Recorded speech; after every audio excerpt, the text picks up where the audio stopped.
time's up. Our new champion is Linda. Wow, Judy. What happened to you in that round? My buzzer didn't work for the entire round. Gee, that's a tough break. Linda, can you come back tomorrow? Tomorrow? No, I can't come back tomorrow. No one ever asked me about that. I made plans for tomorrow. What do you mean? Well, that's too bad. Well, that means that Judy is still our champion. How much have you won so far, Judy, on Snap Decision? Nothing. Absolutely nothing. Yeah, well, that's great. Saturday Night Live has launched many a star, and Nora Dunn is one of them. After 4 seasons on Saturday Night Live, some of her characters have become classics, like Pat Stevens, the former shallow model turned shallow talk show host. And lift. I'm Pat Stevens. Bye-bye now. Stretch and burn. Keep it up. You've been watching. And Nora Dunn joins us this morning, and it's great to meet you. How are you? Thanks. The business of comedy is a serious one, although you make us laugh throughout it. But it is serious, isn't it? Yeah, it can be. What's it like on Saturday Night Live? Well, it's a great job. I mean, it's a premier job, and you get that feeling, and there's that pressure to it. It has its moments, I think, of being very difficult. You know, it's predominantly male, and so it's difficult to get your perspective across sometimes because How many female writers? 1? No, there are 3. There are 3. How many male writers? There's about 10. So, so does that mean that the female characters are portrayed differently than they ought to be sometimes? Well, I think sometimes they're just a few steps behind, I think, how we perceive ourselves and what we want to do. I feel like the first couple years I was kind of lost in a sea of being a housewife, which is okay, except we weren't the focal point of the scene. We would always be the woman that comes in with a plate of cookies or biscuits. And I don't know, I never knew anyone like that. No, that would bother me too. Yeah. But it's different now, and your characters have taken off like crazy. Yeah. I mean, we're going to show a bit of Pat. I don't know how you might do the Sweeney Sisters for us, unless, of course, you stand alone. Well, as Liz Sweeney, just all I have to do is do this to my mouth. And it works. Because there's that certain kind of person that smiles upside down. That's how, you know, I'm so happy. Yeah. But, yeah, that's just, you know, I just feel like her right now. I don't know why, but it is probably the mouth thing. How about the therapist? Oh, well, you know, that was patterned a little bit after a therapist I was going to, because I'd look at him right in the middle of my story, and he'd be like, and he'd be making all these different faces looking at me, and so it came, Christine Zander's a writer on the show, and she had this idea to do a pop psychologist, and so but she only says, her answer to everything is, have you looked at yourself? Look at yourself. If people come out with a big problem, and that's all she would say, and they'd go, what? I guess I haven't, you know. Thank you, Denise. You know, you work like with the writers on the characters, bringing your own ideas? Yeah.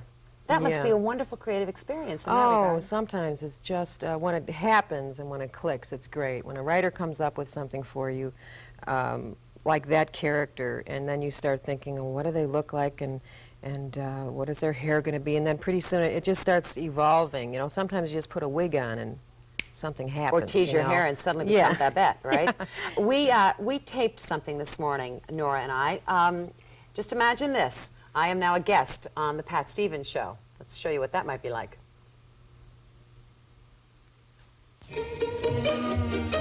It's the Pat Stevens Show with your host, Pat Stevens.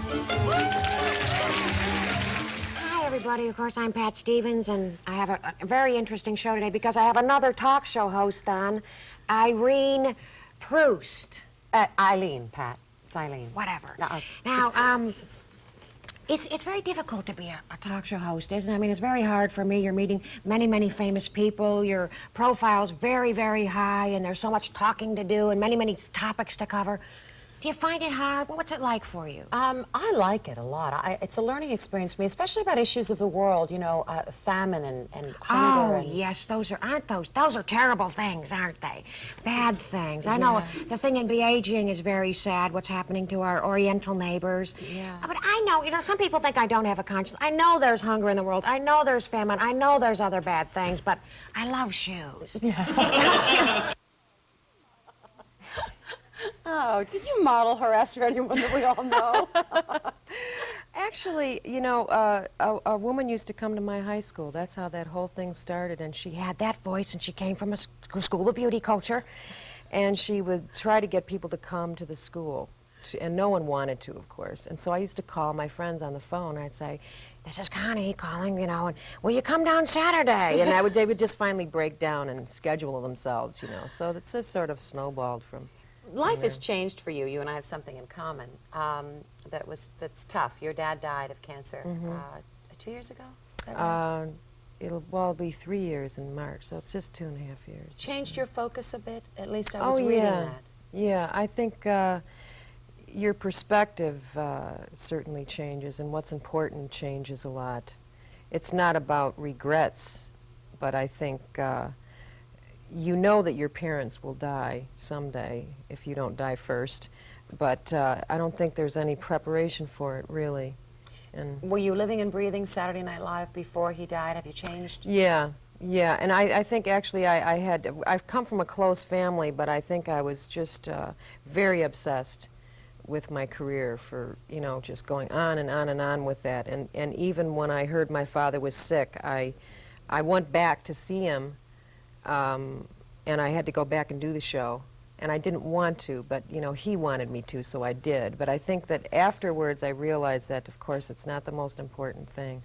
You and your husband, do you have a commuter marriage? Is he in Chicago? Not anymore. He used to be in Chicago, but it's just difficult to have a marriage when you're in different cities. So you've pulled that together. You're Yeah, both in New he York lives now. in New York now. And he's a writer. Mm-hmm. Well, that must be a good team. I mean, if he was in front of the camera, it might not be as easy. Yeah, I think that, I don't know how people do that. I really don't. But he's a writer and I'm an actress, although I do like to write as well sometimes. But that, it's a nice combination. Yeah. So life's pretty good for you, and the success is good, and Yes, you're I being think so. well received. It's going That's well. good. Pat. So glad. Thank you. Nice to meet you, Nora. Nice and meeting and you. you're in town to perform. Yes. yeah, Doing like, stand-up? Catch a Rising Star. Catch a Rising Star. Is that tonight and tomorrow night? Actually, Tonight is the last night. Tonight's yeah. the last night. Get some tickets. You don't want to miss Nora Dunn. Thanks, Nora. Thank Nice you. to meet you.